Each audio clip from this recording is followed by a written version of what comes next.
That one. There we go. All right, everybody. Welcome back to another Monday night show here on the Reel Down on the Paddle and Fin Network. We appreciate everybody being on. We'll give it just a second here for everybody to get on. What's up? What's up? Having a little trouble getting the guys in, but we're working on it. They'll be in just a second. Yeah, we'll get there. Shoot the link one more time if you can. They both said the link's not loading.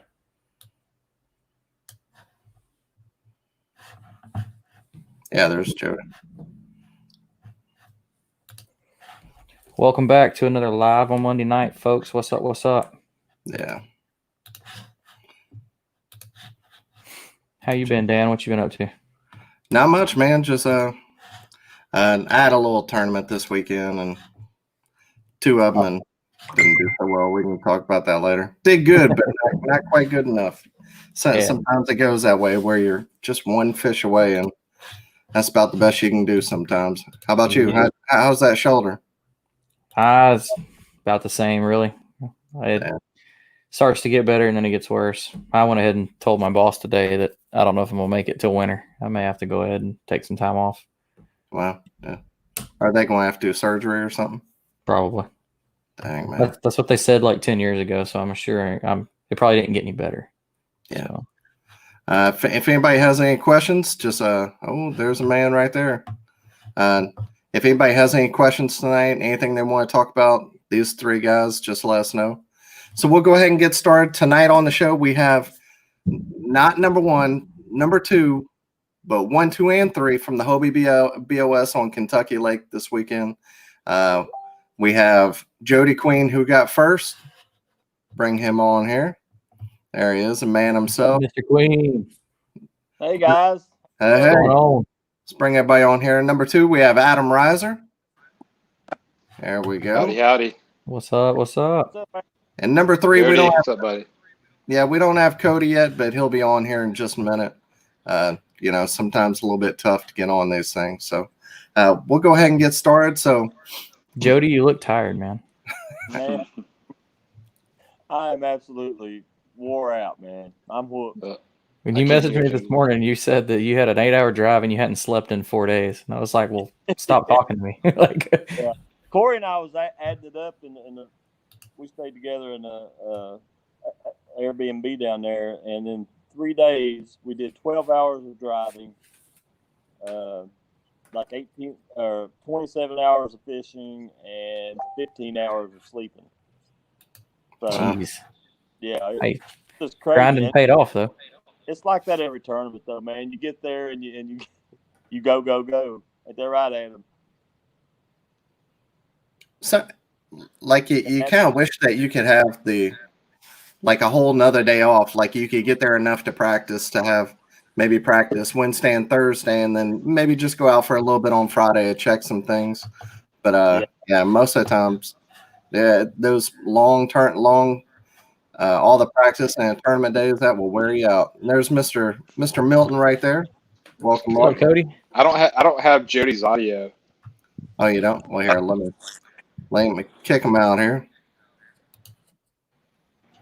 We hadn't seen you in a long time, Cody. We're glad to have you back. Heck yeah.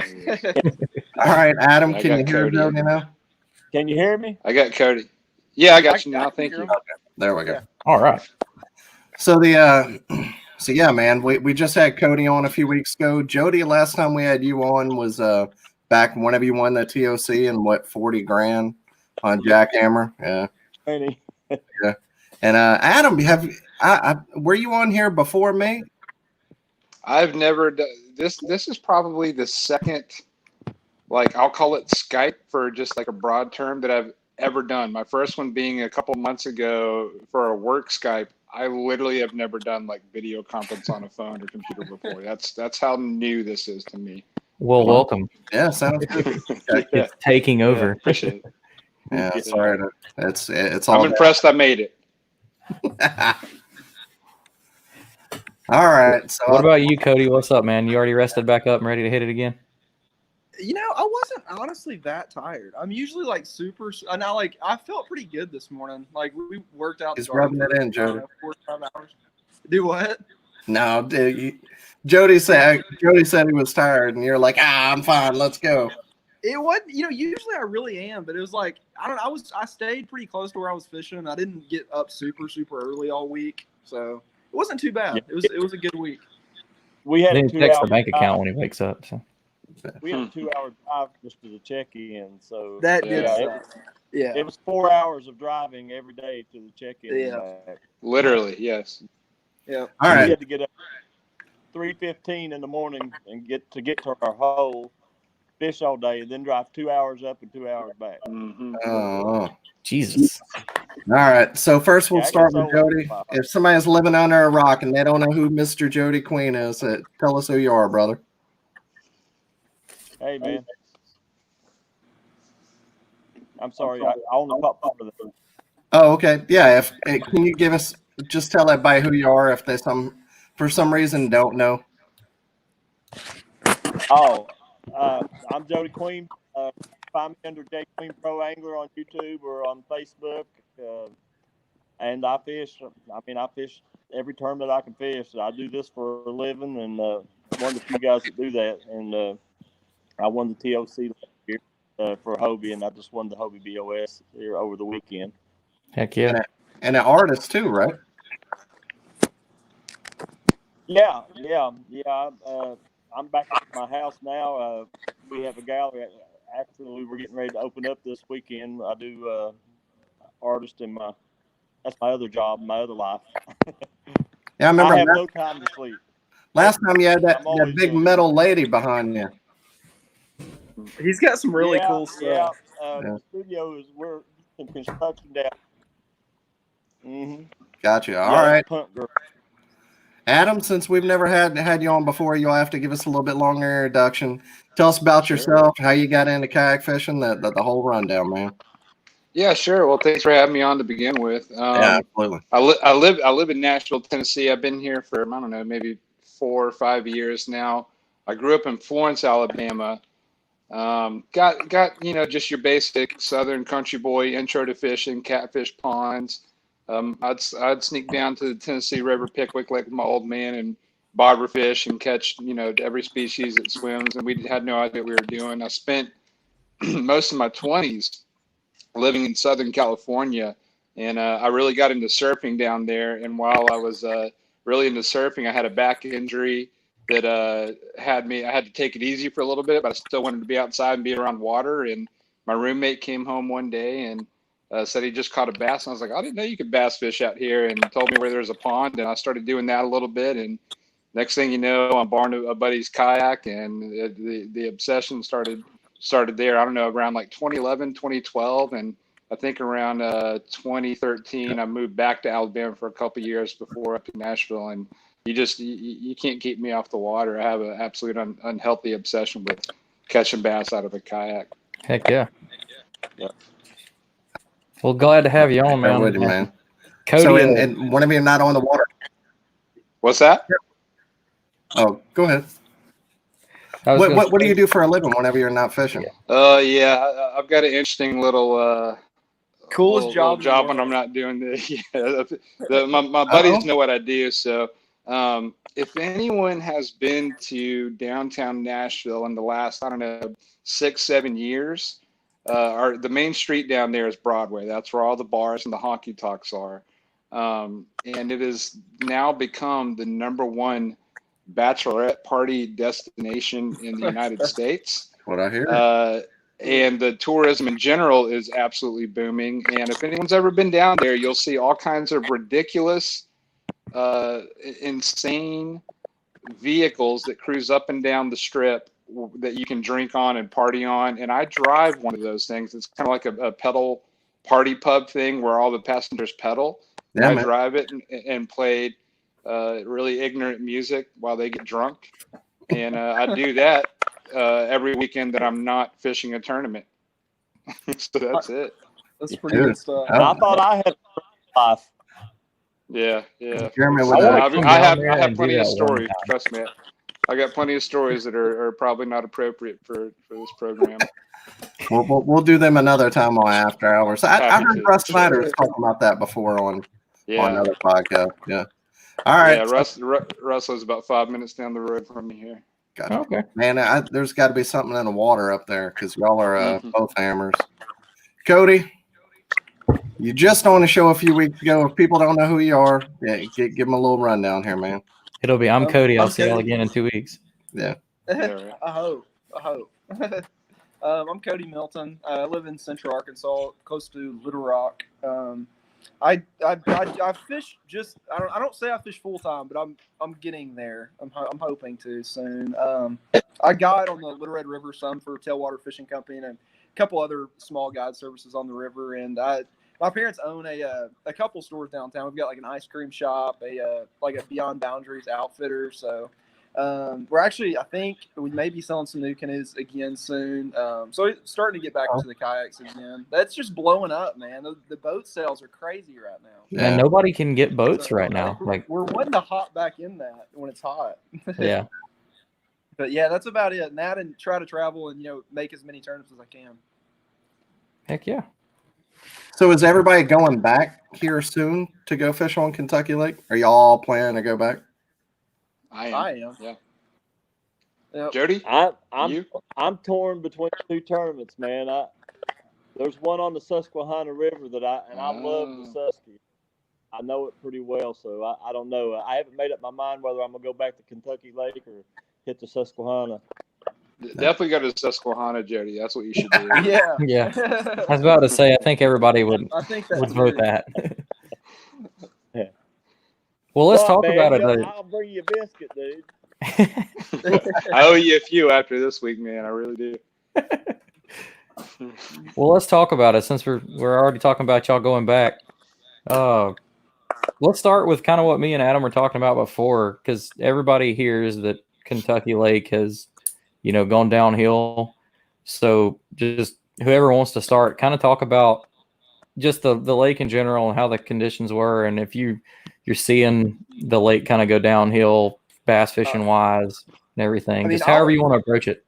Yeah, I'll jump on that because I like my grandparents live on the lake, and like most of all my family's from Kentucky Lake, and so it's right. The craziest thing, because I've fished everywhere, like down south, way up north, way north on Barkley, way south on Barkley, some stuff in between, but like not as much this year. But I was blown away. Like last year, a lot of stuff down south, like around Jayville, it was unfishable. Like it truly was unfishable. Like if you to throw like a crankbait or something. This year, I said it on stage. I think there was 70 to 80% cleaner. Like down south, like you would still mark pods and stuff of carp, but it wasn't like the whole entire bay. Like a herring would fly over the bay and the whole bay would erupt. Mm-hmm. Like it was crazy. And I didn't see that anywhere. I saw a little more bait fish, but up north, I felt like the carp situation was about the same.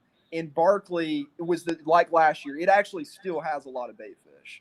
Kentucky is still not like there, I don't think. But Barkley's like fishing pretty good, I think. In the carp, if you look at studies, there's fewer carp on Barkley, but they're bigger.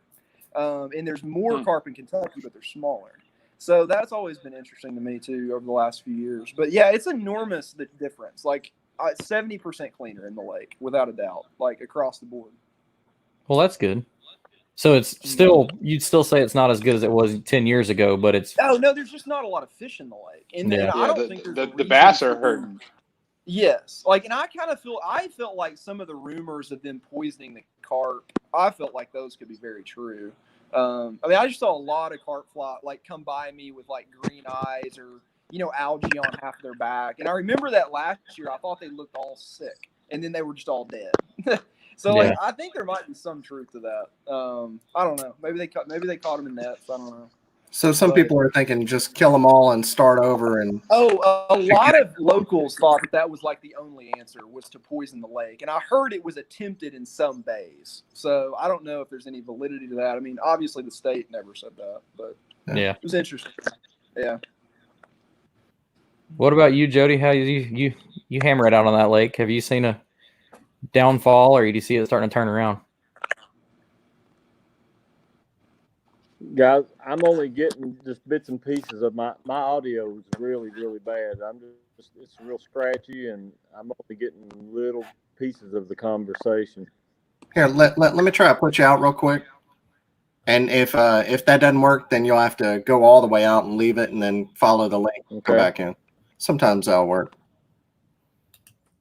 Well, I'll agree with Cody. It's basically what he said is accurate.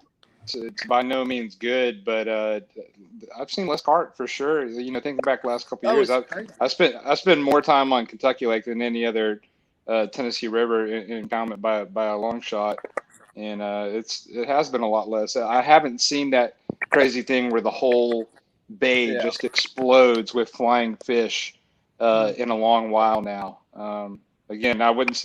You can't claim that it's good or that it's in good shape, but you don't see just the insane number of carp to where, like you said, you can't cast. You can't even cast with hooking into one. That's crazy. I hope it never makes it like that down here on the lower end of the Tennessee. You better hope not. Yeah. I mean, from what they're saying, that they've seen a few in there already, so there's some hard in there to, for sure. Hard to imagine that. Yeah, it's hard to imagine it won't eventually happen. Is that any better, Jody? No. Just go all the way out and then follow the link back in. We'll talk about the tournament itself. I heard a lot of people talking about how tough the tournament was, and a lot of guys struggling to catch fish. I saw a bunch of big names that didn't even fish the second day. So, either one of you want to start? Just talk about even start from like pre-fishing. I know you both probably went up there and did a little pre-fishing. What was it like? Go ahead, Cody. So it was. I mean, this was like my first tournament never having to drive for like a Hobie, because I recently got with New Canoe a few months ago, and I did paddle a local tournament a few weeks ago and really liked it, and I haven't messed around with the pivot drive yet. So this was for me, like, I kind of went up there knowing I wasn't going to do my normal Kentucky Lake thing. I wanted to fish really shallow. And I felt like I wanted to fish shallow on Barkley, but they dropped the lake a ton, like right before we got there. So it was like, went up to Barkley, spent some time in some of my favorite areas up there, and it was like too shallow. Like, I was going to find a flipping bite, and it just took me about 2 days to find a flipping bite. So, and I really didn't find a flipping bite after that. Like, it was so hard to find good cover that was deep enough. Like, that's what I found to be a pretty good challenge. Is that better, Joe? I'm going to grab a phone charger real quick. Mine just burned out. It's just in and out. It's better. It's better. I'm moving around my room. That's got something to do with it. This was my third weekend in a row fishing a tournament on Kentucky Lake. I had fished our local club had a combination tournament there with our local club's KBFTN, like the Nashville-based club, and we had a combo tournament with the Clarksville area club 2 weeks ago there, and I blanked. That it was really, really tough. It was terrible. Like, I practiced pretty hard for 2.5 days there, and never came up with anything. And last week, I fished a tournament with the West Tennessee club. And the fishing had improved. I finished second in that. You know what the coolest thing about that tournament was who won it. You know who won? Josh Stewart's mom. Wow. How awesome is that? Patty Stewart. Shout out to Patty for showing him what's up out there. That's awesome. So I knew it was improving. At least the bite that I like to exploit out there was definitely shaping up right. And I learned a lot just last week from that tournament that I did with those club guys there, and it really kind of set the stage for how I wanted to approach this Hobie event, and that's how I took it. And are you in? I know you're a team Bonafide. Were you paddling your Bonafide? Yeah, I have a Torpedo, but I just got a brand new hull. I popped a hole in my Bonafide at the Lake Seminole Hobie tournament earlier this year, a deadhead.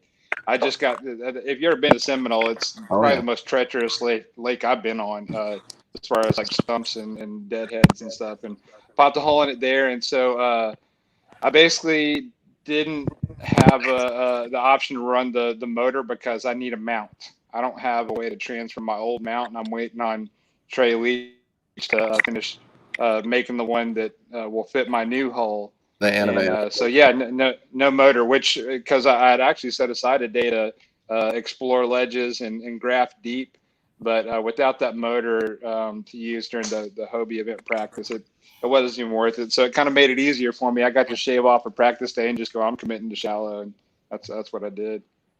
And Cody, you're in a new canoe pursuit, right? I am. Yes, sir. And you used a pivot drive this time, you said? I didn't. No, I still I really don't like drives in front of me. Like even like my old Hobies, like the only things I always hated about them was like having something in front of you. Right. It just never made sense to me. So it's like I really enjoyed paddling. Like I said, I paddled a tournament 2 weeks ago, and I covered probably 4 or 5 miles, like, and it was fine. So I felt like I was going to be fine at Kentucky and coming up at La Crosse, just because they were all shallow water fisheries, and it's like those drives are almost they're not that helpful in really shallow water. They're really not. That's I have the pivot drive on my Frontier, and I love it. It works great, but my style of fishing, like I just use it to like cross the lake, and then I still paddle everywhere. So sometimes I'm like, well, why do I have this tower in front of me? Like I could have just as easily paddled over here, but well, I mean, that pursuit's a good paddling boat. Yeah, right? exactly. That pursuit's fast. It's hard to find a better paddling boat than that. The is there?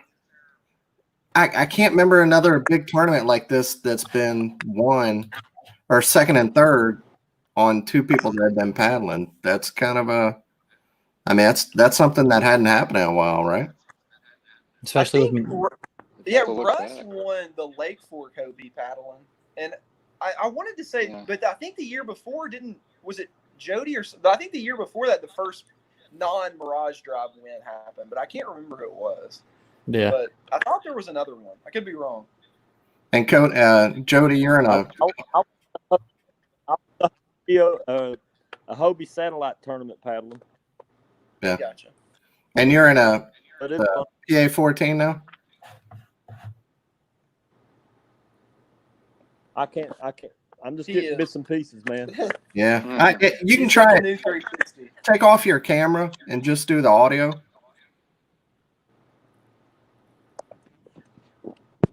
There you go. Maybe that'll be a little bit better. A little less signal going through there. But you're in a Hobie PA?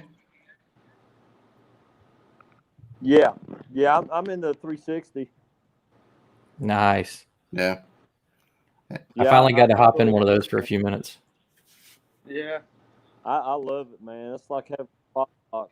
I mean, the wind kicked up yesterday at one point there, and I mean, it was blowing. It was white capping out in the bay where I was at, and I was just using that 360 drive, man, and holding my spot, and it held right in there. And I got to fish the area I was wanting to fish without having to paddle or adjust, it was pretty cool. I gotta ask you, with Z-Man making the announcement of the new jackhammer today, what are you thinking about that? The new, what is it? The Stealth Blade? I thought it was going to be a bigger blade. I'm gonna have to So did try I. it, man. I'll try it. Yeah. I'm sure they called Jody first. I thought it was going to be like a football head, As much as like Picasso. Yeah. Well, I don't know, man. Z-Man needs to send me a I tried last time you were on the show. I guess I wasn't listening to me, man. Well, take us through day one, guys. How you found them? You can, without giving away your spots, of course, briefly tell us. The jackhammer. I'm sorry. Go ahead, Jody or Cody, on your day one. Jody, is yours working? Tell you about my day one? Yeah, tell us how day one went.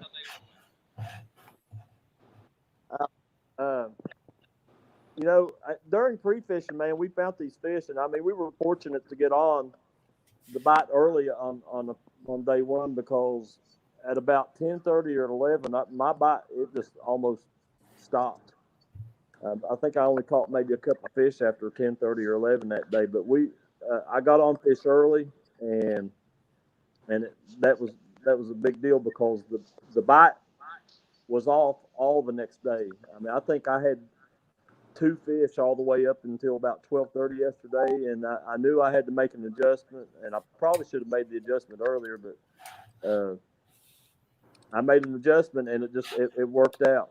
I dropped down from where I was at, and I hit an open bay down there around some shallow water, and I found some shad that were, they looked like they were just starting to move up into this creek, and the fish were just around them. I guess just picking one off here and there, and that's what gave me my limit yesterday. And they were all decent fish, so I got lucky there that my adjustment actually it paid off. Okay. What was the adjustment? One jackhammer to another? No, I was throwing a MagFatty Z for a day and a half, man. Those MagFatty Zs, I use them on a 3/16 ounce tungsten weight usually, but I left my tungsten in the back of my room, and I was just using a regular lead sinker on it. He's not lying. I saw it. I had it pegged and man, I'm telling you, it was working. Whatever it was, that lead sinker was just too much for them. They couldn't pass it up. Something they hadn't seen in a while. No, I used it. I don't know if you're familiar with them. They catch fish, dude. I'm telling you. I use them like a shaky head. I mean, I just throw a little lightweight on them and just jiggle them like a shaky head when the bite's tough and slow. So, and they were nailing it. And then all of a sudden they just, I lost they just quit hitting it. And I knew I had to do some adjustments, but I did go to a jackhammer the last probably 2.5 hours or 3 hours of day 2. I went to a jackhammer, and that's what I caught all my fish on from about noon on. Jackhammer saves a day again. Cha-ching! Another one. All right, Adam. How about you, man? I had a pretty easy practice because going into this event, I was kind of already committed to what I wanted to do, or at least some of the areas I knew I wanted to check out. And it's just based off of history that I had there, and even the recent history of the tournament last week. So I only fished Thursday and Friday, just shaking off fish. I accidentally caught one big one on Friday that I didn't want to catch. But maybe it kept someone else from catching it, if nothing else. But on Saturday, day 1 for me, I started on one area that it was just a big fish area. It wasn't a numbers area. I was still in top water. I only got 2 12-inch fish, and I couldn't stir up anything else. So I packed up and relaunched at a different area that was, I guess, kind of like one of my backup plan B areas, but I felt good enough where I could at least mess around and get a bite or 2 in there. Turned out to be a little better than I thought. And it was still, I'd barely been to that area. I'd only checked it out 2 weeks prior for the first time ever. But it set up kind of like some other stuff I was familiar with, and was able to get a few bites in there. And I ended up calling out those 2 12-inch fish from the other spot in the morning on day 1. And I was pleasantly surprised with I think it was 84 inches that I put up that day, and I was fine with that, and because I knew how tough it was going to fish elsewhere. I wasn't worried about the ledge guys or the offshore guys nearly as much as I would have been a year or 2 ago. I did think that someone could stumble onto something, but I felt pretty confident about that. I could at least get some good points out of this event. But yeah, 84 on day 1, I'll take it. Oh yeah. What about you, Cody? It actually, it really, I had them all by 8:30. It was went way better than I thought it was going to.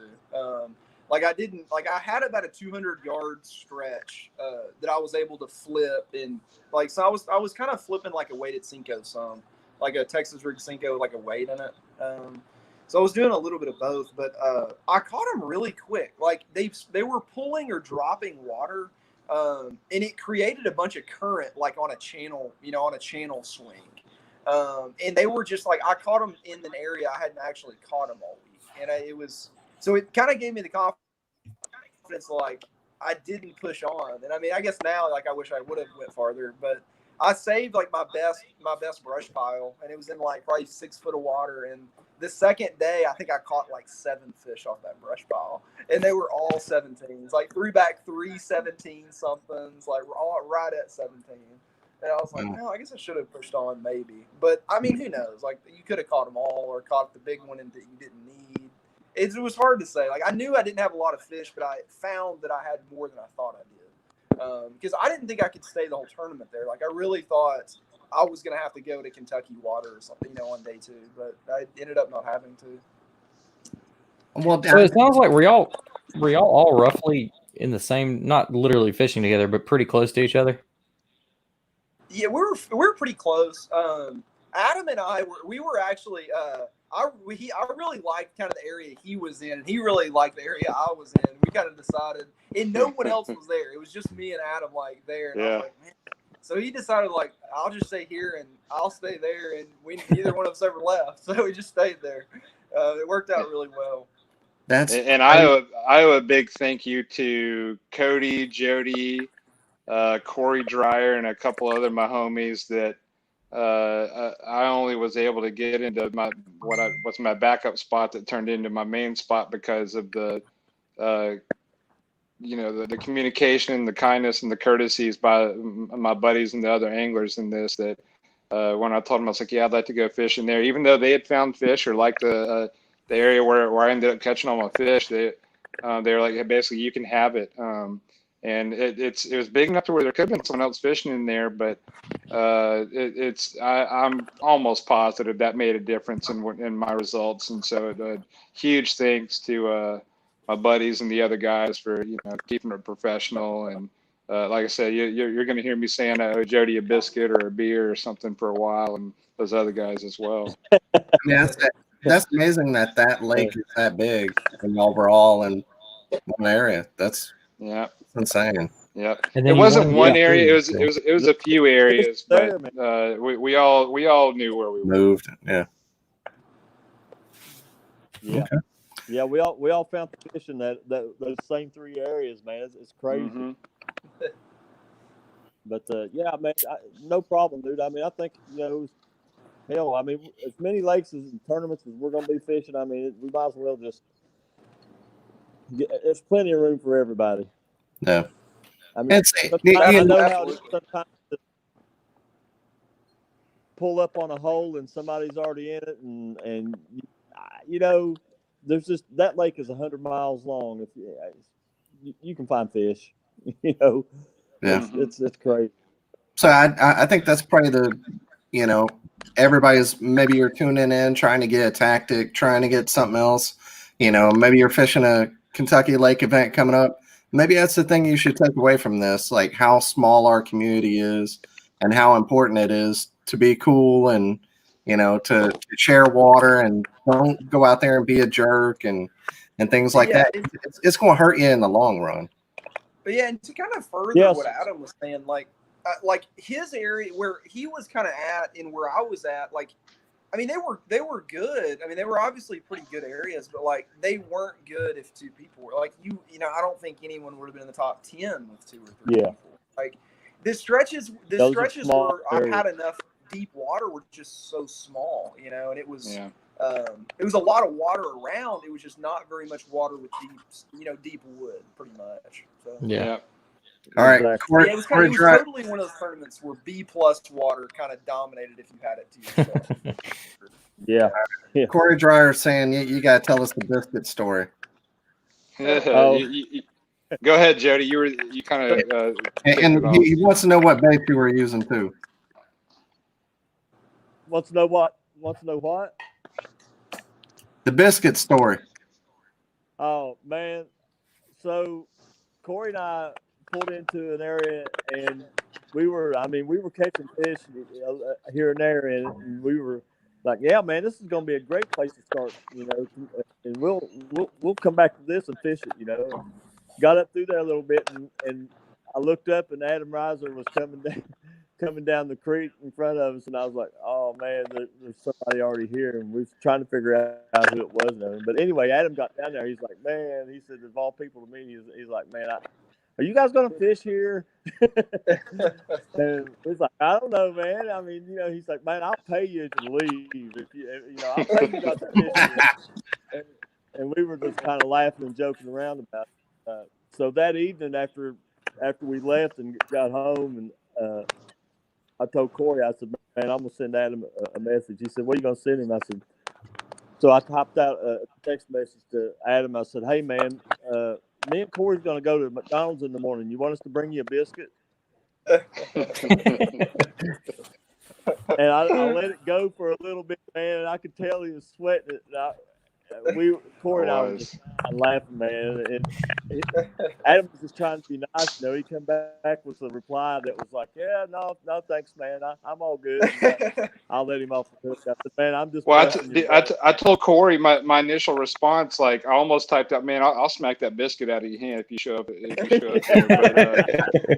and the other funny part is that there's actually a grade A biscuit spot like just down the way from where we were fishing. So I was like, "Yeah, that's actually a pretty good idea," and I'm guilty of maybe buying a few too many breakfast biscuits there myself. So he was kind of on point with that. But yeah, I got a kick out of basically I was telling Adam that we were going to fish in his area and bring him a biscuit, and he was going to tell me the best place to get a biscuit.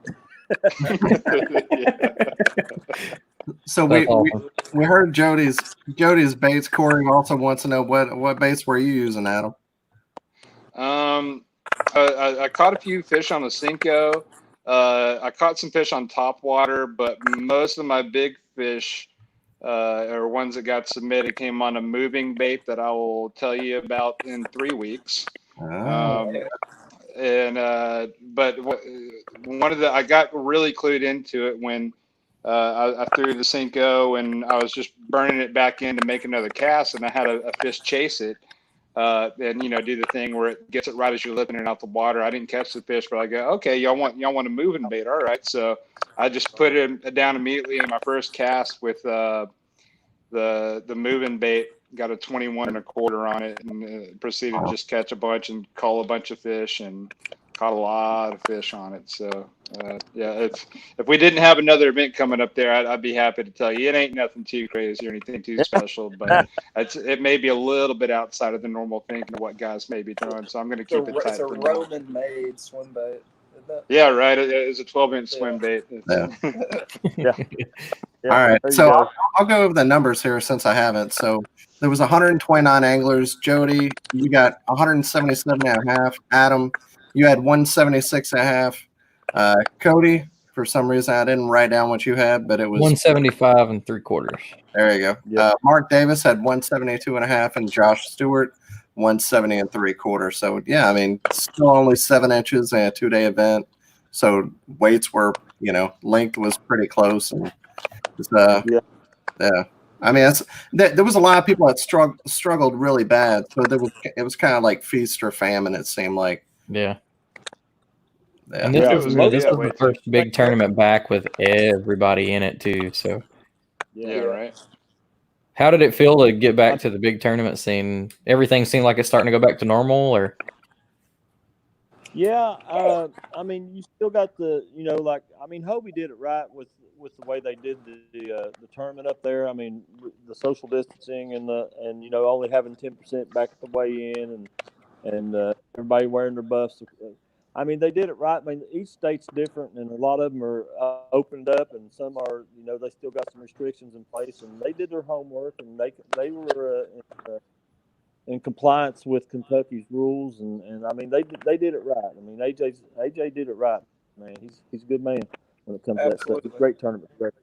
Anything y'all want to speak on? If somebody hasn't fished a Hobie event, anything y'all want to say about that versus maybe another? Fish it. Yeah. Fish it. It is the best. I'll fish a COVID Hobie tournament over a normal one just about any day if that tells you anything. I can't say enough good things about it. So big props to AJ and the whole crew that make it happen. They do it for the anglers.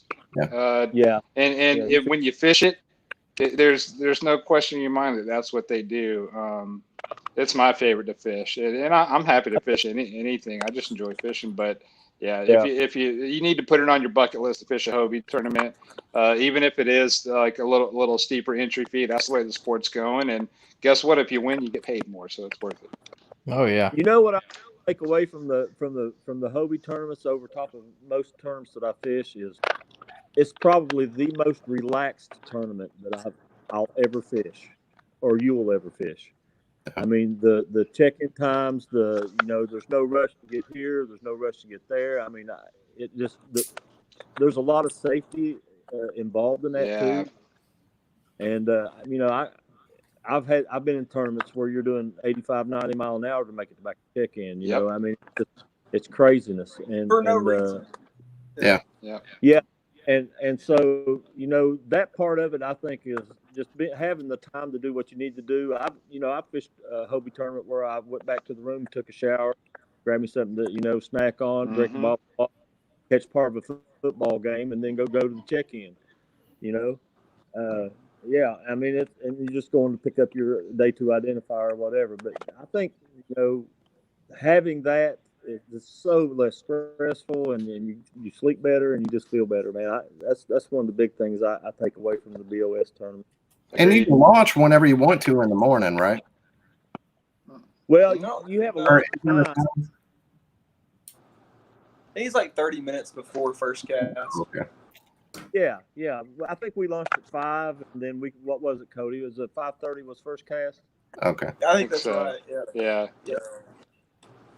Yeah, I haven't personally got to do a Hobie yet, but I know I'm doing the one on the Coosa if that happens, which I'm sure it will, because Alabama's just wide open for the most part. And then I think that there's one, isn't the lacrosse event coming up? It is. Yeah. It's the weekend after 4th of July. That I said at the beginning of the year, if I could only make one tournament, that's the one I wanted to make because I've never been up there. So I think I'm gonna go up there for that one. You need to go. It's a little bit of a haul, but it's a cool place. Yeah. I might break the pivot drive out for that one. 15 different kinds of grass up there, man. Plus pads, plus you got river, you got smallmouth, you got largemouth living in. It's like cats and dogs living in the same house. I mean, it's crazy. They're all together there. Yeah. Like smallmouth on a frog, stuff like that. I know I've done that a couple of times there. Yeah, you're catching smallmouth on a frog. Yeah, it's pretty cool. Well, that's a bucket list thing right there. So I'm gonna have to go. Yeah. And like a week or 2 later, B.S. has got a tournament there too. Yeah. I think that the date didn't work out on that one for me, so I figured I would do the Hobie up there because that'll probably end up being my first Hobie event. So I think it'd be pretty sweet. Yeah. That's a great go-to, man. You'll like it. Yep. Good. Cool. Yeah. Well, you got anything else for him, Jimmy? Oh, we've kind of just covered it all over. I had all the questions kind of specific, but we just kind of rolled everything together. But well, what's next for? I know Adam, you're fishing Kentucky Lake for next few weeks. What events are those? So that'll be the KBF one. I guess I'll be honest. I've had trouble keeping up with like the KBF changes due to the virus. I just know it's a Saturday and a Sunday tournament out there, so like that's all I really need to know about it. It's actually beyond that. Go ahead. What is it? Because I don't know much about it other than the date. It's actually 2 separate tournaments. You'll go in on day 1, the scholar tournament, and then the next day it's another separate tournament altogether. Yeah. That's neat how they're doing that. I was wondering if they were going to stick with that. There's actually there's one on Lake Conway about an hour from my house in Central Arkansas this weekend that's set up the same way. 2 separate. You doing that? You there, Cody? I am. Yes, I'm actually really, really busy this week, so I don't know if I'm going to be able to practice, but like one day. But I'll run around it one day for sure. Yeah. And is that a KBF as well? You said it is. Yeah. Okay. Cool. What about you, Jody? What's up next for you on the tournament scene? What tournament does everybody not need to go to? I can say, man, I'm flip flopping between Kentucky Lake and the Susquehanna, man. I love the Susquehanna River, and it's just huge smallmouth and the weird thing about the Susky is that I live almost right on the New River here. In 20 minutes, I'm in a hole where I can catch 20-inch smallmouth. But the river smallmouth in the Ohio River Valley here they're long and lean and slender, and they're really fast. And when you get up into the Husky, you're catching like Lake Erie style, St. Clair style smallmouth in a river setting, and it's Wow. But I love it. Those big fat footballs with smallmouth. I mean, it's crazy up there. I mean, and when the bite is on up there, there's no place I'd rather be, man. I'm telling you, I've stood in the middle of that river. It's a mile wide in spots, and you can wade up completely across it. Wow. Yeah, I I've haven't- in one spot up there, 11 islands in the middle of that river. 11 Jesus. islands and like 14 grass beds that ranged anywhere from a quarter acre to some of them were 3/4, maybe an acre in size. I mean, it's crazy. It's a smallmouth mecca. Wow. Well, don't say it too loud. Well, I'm glad you're fishing there during that day, Yeah. Jody. That's a good call. Oh, man, you might see me with a biscuit in my hand, dude. Oh, boy. All right. So we want to give everybody an opportunity, as always, to, plug in sponsors, say thank you to anybody who's helped you out. Jody, we'll start with you. And congratulations on a second year in a row. Not only did you win this, but you're qualified for Hobie Worlds 2 years in a row. That's amazing. And going back to the TOC. Oh, I'm pinching myself, man. It's been a really good last half of last year and this year has been an amazing season for me. I'm very fortunate and blessed. I mean, I know that they're not allowed in the tournament, but man, I'm telling you, Torpedo, being able, I can cover a lot of water pedaling, don't get me wrong, but having that extra juice behind you, covering the water, man, my Torpedo is it's an amazing tool to have in your arsenal. I mean, I couldn't do what I do without it. It just allows me to cover so much water and eliminate water. But Torpedo, casting rods, man, I think 4 of the top guys in the top 10 were on the cashing team. I mean, they got some good guys, got some good sticks, and I'm looking forward to seeing what they've got coming out real soon. Fishing online, those guys take care of me real well, man. I have no problem getting my stuff on time. I mean, the customer service is excellent.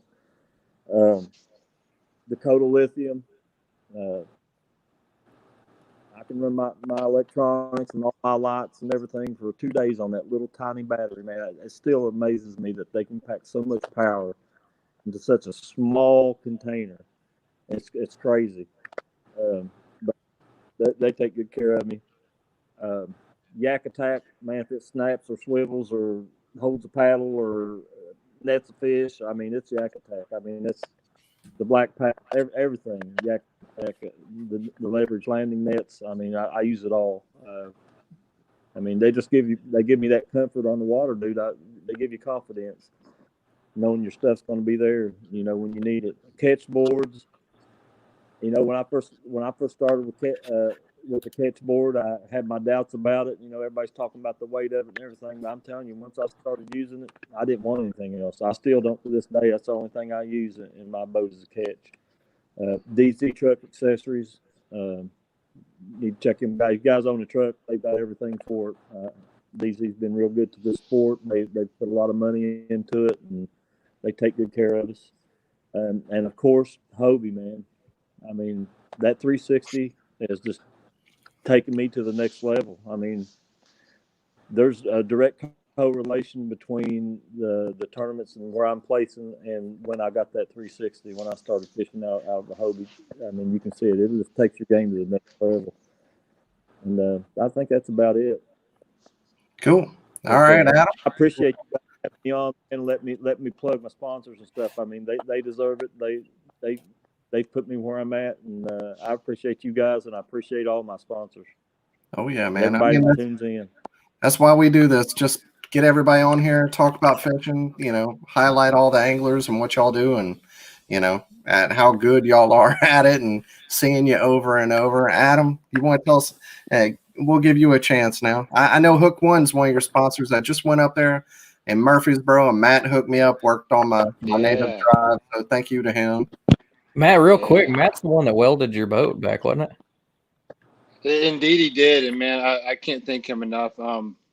He did some pretty masterful work on that boat. If you saw the underside of my kayak and saw how much abuse I put on that thing, you'd probably be appalled. And so I put that hole in it back in what, February or something like that. And I have, with his weld job and Pat's job, I've been able to fish, just a handful of tournaments. Made some money in the monthly challenges with that boat. So I really owe him a thank you. So yeah, and Matt's over at Hook One. Hook One's got a couple locations in the greater Nashville area. They've been supporting the club that I'm in for years, and just a premier kayak and outdoor stop. So if you're in the middle of Tennessee, that's a no-brainer. You got to go there. Yak Attack, I'll just echo what Jody said. Any bell and whistle that you need on your kayak, they got it. I've really utilized one of the most simple things this year in the spring with the extended bed fishing, and that's the parking pole, man. I just stake that thing in the mud, stand up, and catch me a big fish off the bed, and I could not do it without that this spring, and I really enjoyed that. Bonafide kayaks, man, I still like paddling a kayak. I'm not gonna lie. I get into places with that boat that I don't care how good your flutter kick is on your Hobie. I'm gonna get further back somewhere than you can. So The beat up bottom of that Bonafide would attest to that. Yeah. So I enjoyed taking advantage of that aspect. Now you may be able to get out and stay on a ledge more than I can, but I'll still go back and catch that bass that you can't reach in your Hobie. And while I'm taking a shot at Hobie, I'll go ahead and thank them again, them and AJ for you like what I did there? For again, just a stellar job. We give them the praise. Bending Branches, I just hopped on board with them this year. And again, it just their paddles are great. Everyone knows that, and I really do beat the hell out of every bit of equipment I have, like rod, reel, kayak, paddle, everything. And I was using the same Bending Branches paddle for years before I just decided that I need a different length. Or I actually wanted one of their telescoping paddles to use for the reasons for standing up or if I'm crossing a long distance. So it's pretty stoked to be on board with them. That's it for me, man. Thanks to you guys for giving us a little showtime here. Oh no, man! Glad to have you on, Cody. And last but not least, man. New canoes. I know I've kind of called it like the new bat syndrome, but man, I've really enjoyed this year. Like I've paddled, like I've got to paddle more than I've probably paddled in like my entire life, and so a few different tournaments. And like at the same time, like I've got to be with Motor Guide with pinpoint spot, GPS accuracy, and it really is amazing. Like I don't feel like there's that much that like I can't do in that boat right now. So I'm really excited with the rest of the year with them. I think a lot of people looking at you and looking at Craig Derek's the pursuit of the spotlight. Yeah. No, it's been, man, the bow mount thing is really, especially with the price point at Motor Guide, man, that's all about to blow up. It already has. Not that Torpedoes aren't great, but man, they just don't. You're not gaining much for a lot more money. That's really what it is. And that the price point puts it out of so many people's price range. Crazy, man. It's like you can pay a few $1,000s for a Torpedo, or you can, get a Motor Guide for $700-800, and you got a lot more features. It's amazing. But yeah, in Dakota Lithium, and that's the big part of that is Dakota Lithium. And I haven't really talked about that a lot. I remember 4 years ago, I actually bought a new canoe when we used to sell them at Beyond Boundaries in Searcy. I got one and put a Minn Kota on it, and it just didn't work, man. It really didn't. Like everything wasn't right yet. The motors weren't light enough. I couldn't go far enough, and that was the big thing. Like Dakota Lithium's 100 amp hour batteries. I know I did kill it, but I killed it at about 15 miles. It's about 14 and a half. Depending on how you run them and how much you run spot lock and things like features like that, you're going anywhere from 13 to 16 miles on high. So and the 100 amp? 100 amp hour, yeah. 100 amp. I know you had said before you were thinking about going to 170. the more I've looked at it, I'm thinking about running 2 100s in unison. Yeah. I think that might Wow. be it. Yeah. But we'll see. I'm not there. I got a lot of changes coming. I've got a 360 mega on the porch I got to put on tomorrow. We're gonna make some changes. We'll come back to Kentucky newer though, newer and better. You don't need any more help, Cody. Yeah, exactly. And that's one other thing before I let y'all go. I want to see how y'all feel about this. KBBT today, Kayak Bass Bracket Tour, just came out with their rankings. Number 1, they had Russ Snyder's, that right next to you, Adam. Second, they have you, Cody. Third, Josh Stewart, who got 5th in this event. 4th, Jody. 5th, Matthew Scotch. And Adam, you're on there too in 19th. My name wasn't on there for some reason, which I understand that for sure. But so how do y'all feel about that? About being a new ranking coming out and being and where your ranks are? Go ahead. I don't know much about it. Yeah. I mean, I think it's like I'm honored. Actually, I mean, I appreciate that they think so highly of me. They placed me a lot higher on that list than I would place myself. But there's just so many good sticks out there, man.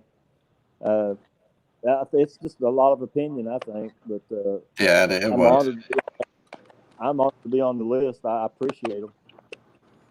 I would add and say that they got it pretty good. If you look at the top 10 from the Hobie event, top 20 from the Hobie event, and the numbers that they gave everybody, I mean, spot on. I know one thing. I think I would like for someone to find someone that would argue the number 1 spot. Right? Yeah, right. Yeah. So I mean, that's where I would say about that for sure. Adam, they definitely got that right. yeah. Yeah, you can't deny that Russ Snyder's is top dog these days, and I don't know what it would take to change that. But Cody, I've told people behind your back that there's a few days a week where I may put your name up there too. So Absolutely. No, it's like you can look at his finishes and I mean they're unbelievable, but I mean you're around them and it's like you see the Rick Clunness coming out, every time. He kind of has that persona, huh? Like a little, quiet, like supernatural, more like a. He's a wizard. That's what I call him. He's a wizard. And he went on Loudon in the KBF not too long ago, so I mean he's having a great year too. But anybody, no matter if you're first or 20th, if you're in the top 20. Ranked with the best kayak fishermen in the country. It's an honor. That is an amazing thing. Y'all did great in this event, but it's not just you did it one time. You keep doing it over and over. You keep being on the show. You keep your name up there. You definitely represent your sponsors well, and we absolutely appreciate y'all being on the show. And one last thing is that a lot of people can say what they want or agree or disagree with the ranking and stuff like that. But one thing it does is it's going to give guys on the lower end something to kind of aim for. Because if you go to an event and you can place in the mix with you guys, that says something. Like if I could get my name above or right there below one of your names ever, you're like, okay, these guys. There's guys in our local club that whenever they finish higher than Russ, which is almost never, they consider that like the accomplishment of the year, and you can't really fault them for it. I mean, that's like we were talking about Chris Condor earlier. He hammered on y'all, and he called me and was like, "Yep, I beat both of them." The thing about it is, man, it's fishing. I mean, I've been beat by everybody out there. I mean, it's just fun. It's fun. Keep it fun. Go out, compete. I love the competition, but you're not always going to be on top. You're not going to win every one of them. And we all have. I've gotten in ruts before that's lasted for 6 months where I couldn't even get a fish to the boat hardly, and it's just the struggles of it. And I love everything about it. So I mean, get out there and fish because on any given day. You might beat Russ Snyder's, or you might beat Cody, or you might beat Corey or me, or it's just the way it goes. You got to get out there and do it, to find out. That's right. Heck Well, yeah, man. Congratulations, and thanks again for being on the show, guys. Yeah, it's great to Hey, have you, and I'm appreciate sure you. we'll see all of y'all again soon. I hope so. Adam, Hopefully Cody, so. see you back. All right. Appreciate all y'all. But now win some more tournaments and buy that man a biscuit. There you Happy, go, more than one even. I'll share one with them. Later, guys. Thank y'all. Y'all have a good night. Yeah, you too, man. Thanks, guys. All right, it's so much fun doing this and talking to top 3, top 20 guys in the country. It's so much Dude, fun. I'll tell you, I kept up with the leaderboard as much as I could Saturday and Sunday when I was working, and just seeing the names bouncing around so much, because a lot of guys had bad signal and a lot of numbers were changing around. Yeah. And I just kept looking at it. It was like, man, no matter how this goes, we're going to have some of the best guys that are the best known is going to be in it, because it was like everybody was really swinging for it, with it being the first big live event back, and it definitely went good for a bunch of guys. So it's easy to say, these guys do it every time. There's some big names who were on the bottom and did bad. So just like Jody was saying, one day you're on top and you can be on the bottom, and next it just it's an ebb and flow. Try to ride that momentum and the confidence, and hopefully these guys will probably just stay on a roll and have a great year. But besides that event, the Hobie on Kentucky Lake, we also had a few other tournaments. We'll go over those. If I butcher your name, as always, I'm sorry. Shoot me a complaint email. So first we had the KBF on the Potomac. Day 1 had 51 anglers. First place was Mike Hosky with 84 3/4. Second went John Mehouse with 84, and that man up in Maine, Derek Brundle, 82.5. Day 2, 35 anglers. First place was Alex Folkia. Mike Hoskley, he went down a second with 88 3/4, and third was Ken Wood. Well, kind of in conjunction with that, you had the Northern Virginia Kayak Bass Anglers. That had 44 anglers. And day 1, which was on Saturday, Alex Foyka had 91 3/4. So if he would have also fished day 1 in the KBF, he would have won both. He would have won by 7 inches. So it's crazy he didn't. But second one, maybe he did so good and found something so good on day 1, he signed up for the KBF the next day and then won it. So that's nice double dip like that. So second was Mike Hoskley, and so he got second, and he won. He got second in his local club, and then first in the KBF that day. And then William Butler got third with 83 3/4, and he didn't fish either one out the KBF, I don't think. And they're all kicking themselves now. Yeah, I know. Boy, it's a couple good days right there for some of them guys. Next, you had the Buckeye Kayak Bass Fishing Trail on Alum Creek, 54 anglers. First was Everett Sheets with 84.5. He actually tied with Chris Hennigan in second, but Everett had a 20 1/4 big fish versus the 20 from Chris. So, man, that stinks to only get beat by tie and then only get beat by a 1/4 inch on your big. And it was a 20. It was a good fish too. So, man, I'm feeling for that guy. Mike Woffhart, he had 75. So, congratulations to him. Next was Michigan Kayak Trail on White Lake. First was Jeremiah Craft with 84 inches. Second, Brett Marsh with 83 3/4. And third, Steve Esben with 83 inches even. Next was Northeast Kansas Kayak Anglers on Melbourne Reservoir, had 84 anglers. First place, Derek Jameson with 86 1/4. Second, Cole Springs with 84 3/4, and Chuck Stewart in third with 87 3/4. Next, Southeastern Texas Kayak Bass League on Lake Bostrup. Our man Dustin Nichols, he got 8th in that with 80 1/4. But Mark Durdurin, I know I'm saying that one wrong, with 86 inches. Second, I even asked my wife and we couldn't figure it out. Second was Andrew Jacobson with 85 3/4, and third, Thomas Wheeler with 83rd. So congratulations them and Dustin. Next was Oklahoma Kayak Anglers, their Lake Slam event with 62 anglers. First was Hu Zong, and he had gotten first in another tournament earlier this year with 92 3/4, so he's killing it. Chase Bartram, Barham, with 91.5, and third was Jason Ray with 91.25. Next, a state you don't hear about a whole lot, Minnesota Kayak Fishing Association. The Chris Nelson Memorial event had 74 anglers doing it for a good cause. Daniel Zimmerschild with 89.5. David Lee in second with 87.25, and third was Michael Thompson with 86.75. Two left. Kayak Fishing Utah on Starvation Reservoir. It sounds like a terrible place.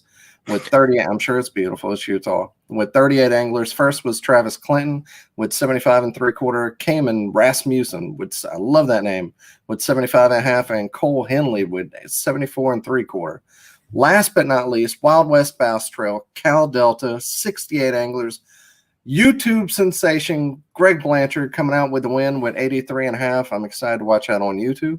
Yep. Damian Tao, another hammer out there with 82 inches, and Toss Mua with 80.5. So congratulations, everybody. Had a great weekend. There's definitely a lot of tournaments going on. It's turning back on, and a lot of people fishing in these tournaments, more so than last year. It seems like the participation, even now, even though we're still kind of in that COVID deal, there's still, it seems like the participation numbers for each tournament's went up. Oh yeah, the average definitely seems higher. You're seeing a lot more of the 50 plus, 60 plus in each event, which is great. Means the sport's booming.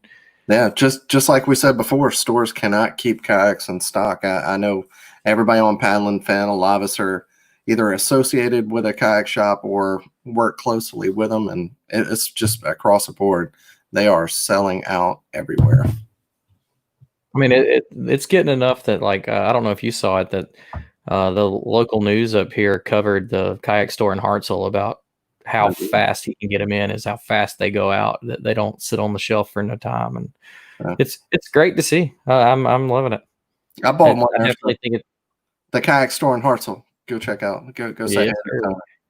I definitely think it's going to help. That kayak and kayak fishing is definitely not going away anytime soon. So yeah, I would say if you're watching this and maybe you're not usually into tournaments and you're just looking for a new kayak, man, try to wait just like a little bit longer. Don't buy that garbage kayak. Like, just because you can't get one, wait a couple more weeks. You'll get a good one. Don't settle for some inferior plastic, I'd say. So, and if you're, like he was saying, if you're kind of on the fence about kayak tournaments and stuff like that, find a local club, go try a throwdown, go try one of their smaller local events. There's nothing to be worried about. It's a big family. We all just make fun of each other and fish. And it's like we say with our group, it's hilarious that when you finally win an event or win Angler of the Year, all we do is make fun of you because we love you so much. So that's right. And one thing I think a lot of people miss is if you're thinking about getting a kayak fishing and you're watching this and you're kind of looking at different kayaks, or you just want to upgrade to something different or move to a different kayak, go in find the Facebook group page for that kayak and ask if you don't have a local shop, and ask in that group if somebody in that area has a kayak that you can maybe try a demo. You can meet them out on the water, because I'm on Native Team. I know Jimmy on New Canoe.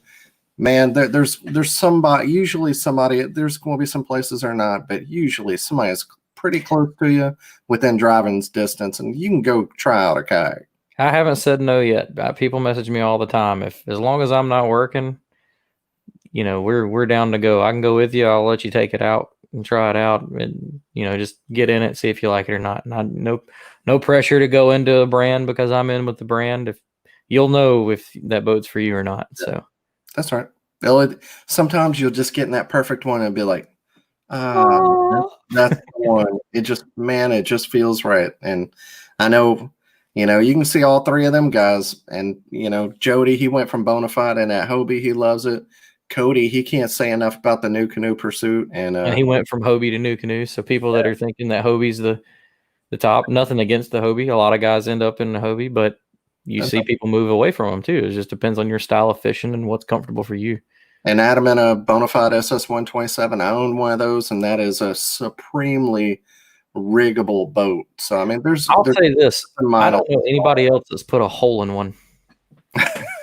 Like, I remember when Matt told me I had just got up there, because apparently they had just finished, and he told me how long that he had to plastic weld that boat, and he said, man, the bottom of it looked like a cheese grater, like just holes and marks everywhere. I know Sam cracked his, but Bonafide replaced it. But Sam fished hard for a couple of years in that kayak and wore it out. So I mean, you know, it's plastic. Sometimes it's going to go wrong, and it's about that company. Like, you know, Native, New Canoe, Bonafide, they're all going to do that.